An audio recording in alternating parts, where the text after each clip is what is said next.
Iyo ni wa mwirabura ukijya kabiri ku munsi cyangwa gatanu, oya uko si ukwiyemera. Yiyemera ate? Abikura he? Abikora ute? Oya wamukura he? Sabaho.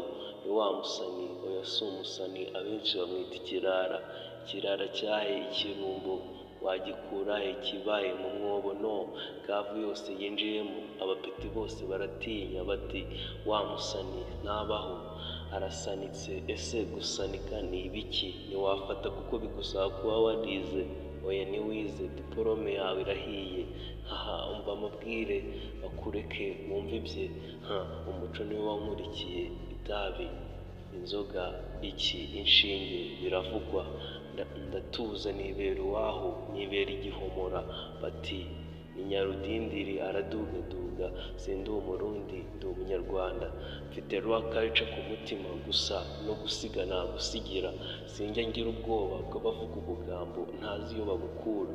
Rwa karica ntintera kuvuga, nkivuga abenshi bakahita imfizi. Sindi imfizi, ndigaragura hasi nkakwereka yuko ndi icyuma kigatinya ababisha, kigaragaza imbere ngo no ku cyuma ngo intambara yarayitsinze.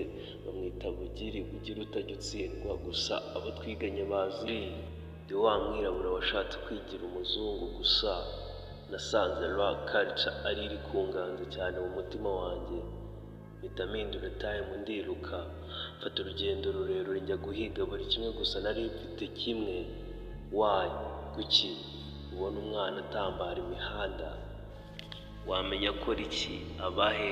Wabona ariwe ukurinda, ukaryama ugasinzira.